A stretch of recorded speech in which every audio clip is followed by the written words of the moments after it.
Let me tell you something that will free your heart the moment you truly internalize it. People will disappoint you. Not once, not twice, repeatedly. And that's not because they are evil or heartless. It's because they are human. And to expect perfection, loyalty, consistency, and understanding from human beings every single time, no matter how close they are to you, is setting yourself up for pain. One of the biggest traps we fall into is assuming that if someone loves us, they will never hurt us. That if they care, they'll always be there. But life doesn't work like that. Even the most sincere people are forgetful. Even the kindest hearts have limitations. People can mean well and still let you down. They can promise you the world today and walk away tomorrow, not because they plan to, but because life changes, emotions fluctuate, circumstances evolve. And this is where many of us make a crucial mistake. We attach our sense of peace, worth, and emotional security to people. We expect them to fill the void inside us, to be our safe space, our source of strength. And when they fail us, when they forget, when they grow distant, when they don't show up as we had hoped, our entire world shakes, our heart crumbles. We begin to question our worth. But my brothers, my sisters, this world was never meant to be your anchor. Allah created human beings with weakness. Man was created weak, Quran 4:28. He created us in need, not so that we could fulfill each other endlessly, but so that we would recognize that there is only one who is not in need of anything. Only one who never forgets, who never grows tired, who never turns away when you call upon him. Even the Prophet, the best of all creation, was abandoned by people at different points in his life. His own uncle who raised him refused to accept Islam. His people called him mad, a liar, a magician. At Taif, they didn't just reject him, they humiliated him. And yet, he did not collapse emotionally. He did not become bitter toward the world. Why? Because his heart was not tied to them. His heart was tied to Allah. And so, when the world turned its back, he turned his face toward the heavens and said, "If you are not angry with me, then I do not mind." That's the mindset of a heart that is free. That's a soul that finds its strength not from the presence of people, but from the presence of Allah. And until you shift your emotional dependence from the creation to the creator, you will keep getting hurt in the same ways. You'll keep placing your fragile heart into fragile hands and then cry when it breaks. Look around. How many relationships are burdened because one person is expecting the other to fix them? How many friendships have ended because someone expected the impossible? We want people to read our minds, to always understand our moods, to never disappoint. And when they don't meet those standards, we call them toxic, disloyal, fake. But maybe the problem isn't them. Maybe the problem is that we're expecting godlike consistency from human hearts. You see, Allah created relationships not to replace Him, but to reflect His mercy in glimpses. Your parents love you, but not as much as Allah. Your spouse supports you, but not like Allah can. Your friend listens to you, but not with the attentiveness of Allah. These are just signs, not the source. And when you confuse the sign for the source, you end up disappointed. This is why Allah reminds us in the Quran, "Do not depend on anyone but me." Paraphrase from various verses. Not because He wants us to isolate ourselves. No, Islam is a religion of community, but because He wants us to build our foundation with Him first. When you build your emotional security with Allah, you can enjoy people without becoming enslaved by them. You can love them without expecting them to complete you. And when they leave, you feel the pain, yes, but not the despair, because you are already whole with Allah. You'll find peace not in being surrounded by people who always understand you, but in turning to the one who created you, who knows your silent thoughts, your unspoken pain, your hidden scars. Even when everyone else overlooks you, Allah sees you. When the world misunderstands, He understands. When you cry and no one notices, He counts every tear. When your heart aches and you can't even find the words, He listens anyway. So stop expecting people to carry your soul. They weren't built for that. Let them be what they are, human, flawed, beautiful in their own way, but never divine. And when you finally stop depending on people to heal you, comfort you, or validate you, something amazing happens. Your heart becomes light, your soul becomes free, and Allah fills the space that was never meant for anyone else. You cannot expect peace from broken vessels. Fill your heart with the one who is whole, eternal, and always near. My beloved brothers and sisters, understand something very important. Your emotional needs, your longing to feel loved, your deep desire to be heard, to be understood, to be accepted. These are not mistakes in your design. They are not weaknesses. They are not flaws. These needs were intentionally placed within you by the one who created you, but not so you run to people endlessly, begging them to fulfill what only He can. No.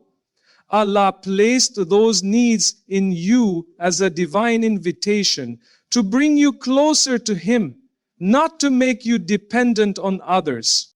And this is the part many of us struggle with. We treat our emotional hunger like a social transaction. If I give love, I should get love. If I'm always there for them, they should be there for me. If I show up, they should notice. And when people don't respond the way we expected, what happens? We feel rejected, unloved. We spiral into frustration and sometimes even self-hate. But maybe, just maybe, what's happening isn't rejection. It's maybe Allah is pulling you away from depending on hearts that were never built to carry your pain. Maybe He's calling you back to the only place your soul truly feels heard, with Him. You see, emotional pain is a form of spiritual diagnosis. It reveals where our attachments lie. It shows us where we've placed our trust, our hope, our value. And often it's not in Allah, it's in people. We don't say it with our tongues, but our actions show it. When we feel low, our first instinct is not to raise our hands in dua, but to reach for our phone. We scroll, we text, we search for someone, anyone who will listen, who will comfort, who will give us that sense of belonging. But what happens when no one replies? When the person you trusted most is too busy or too distant or too indifferent, you start to feel abandoned. And that's where Shaitan whispers, see, no one cares about you. And the heart breaks a little more. But here's what we forget. Your sadness is not a punishment. It is a signal, a whisper from your soul that you've wandered too far from your true source. It's not people you're truly craving. It's Allah. It's the tranquility that comes when you pour your pain into suhood. It's the peace you feel when your tears fall in dua and you know, not hope, not wish, but know that He hears every word, even the ones you cannot say. When you begin to see your emotional needs as a call from Allah instead of a curse of loneliness, everything changes. That aching void in your heart, that's not emptiness. That's space Allah left open so that only He could fill it. No friend can enter that space. No spouse can replace it. No parent or sibling or therapist or community can give you what only the Creator of your heart can provide. And I'm not saying human connection isn't important. Islam teaches us to value brotherhood, sisterhood, love, empathy. But these things are like sunlight in winter. They warm you, they uplift you, but they are not your source of heat. Your core must be lit from within. And that internal flame is the remembrance of Allah. When your emotional needs are filtered through that lens, you stop placing impossible expectations on people. You stop needing constant reassurance. You stop depending on others to make you feel whole.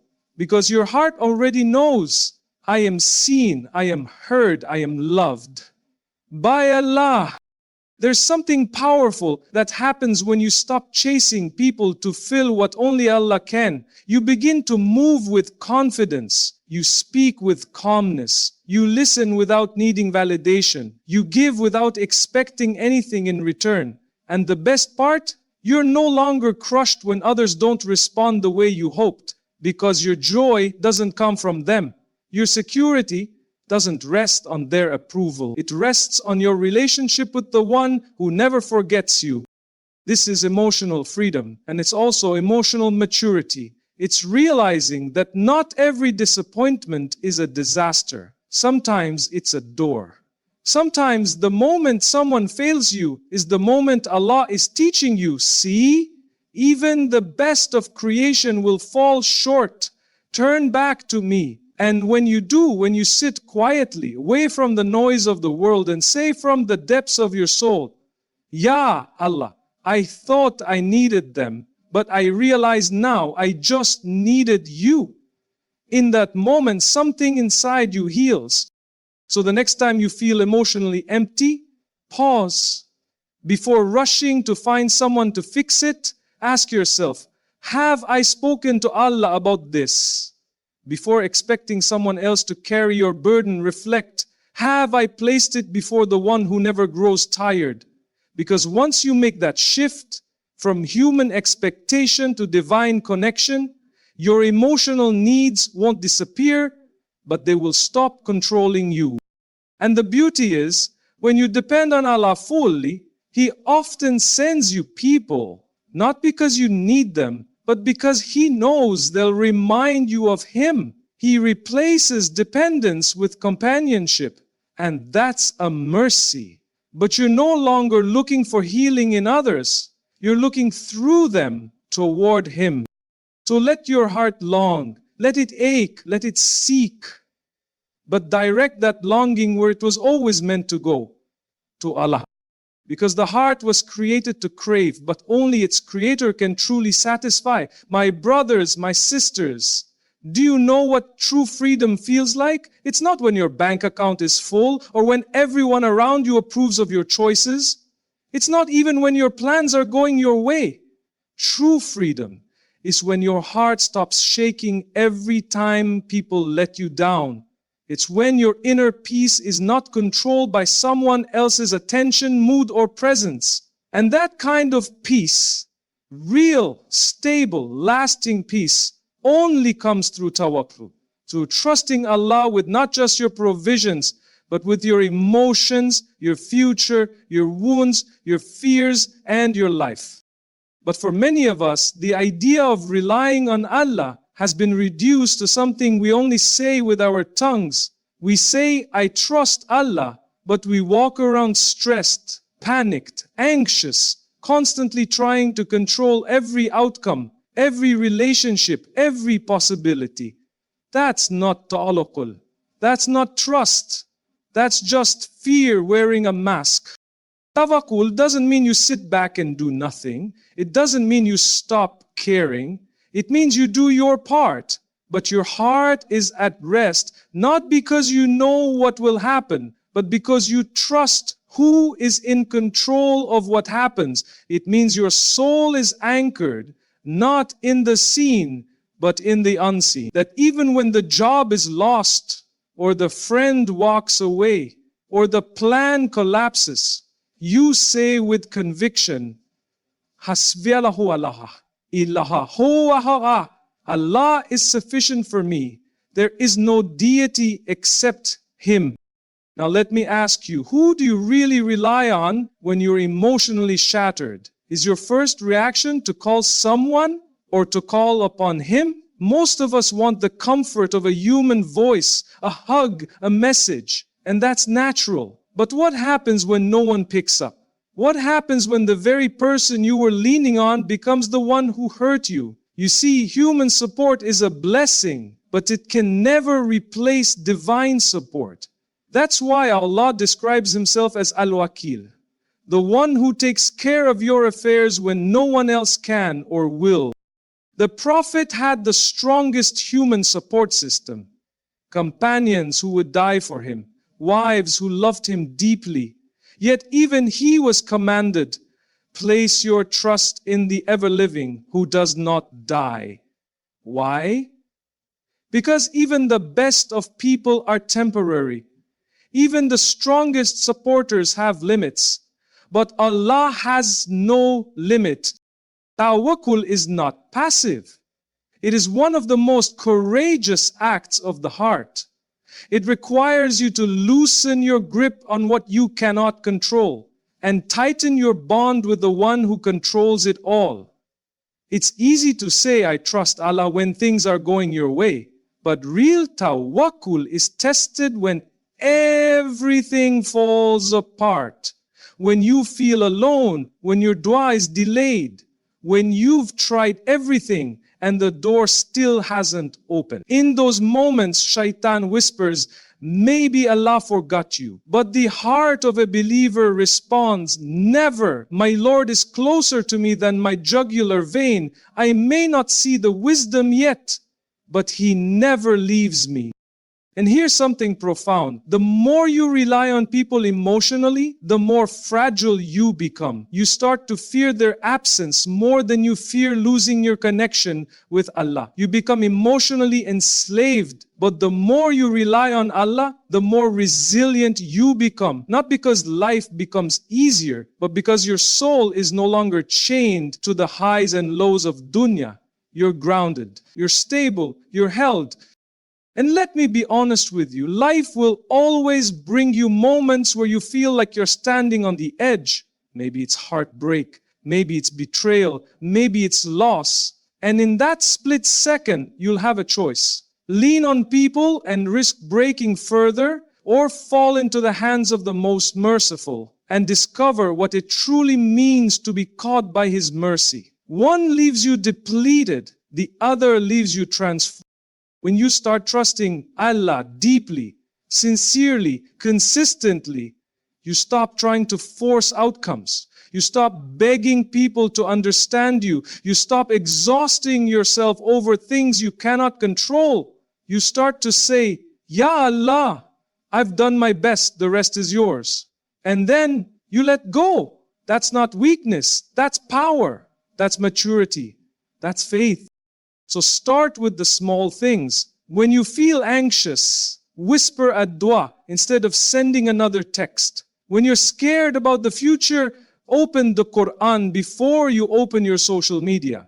When your heart is heavy, speak to Allah before you speak to anyone else. Make Him your first refuge, not your last resort.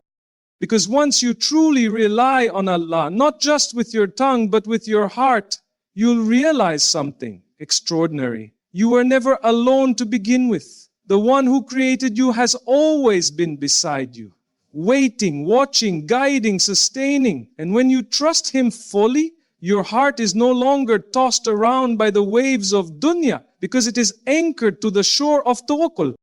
So hold on, not to people, but to Allah. Because when your trust is in Him, nothing can break you, not even the world.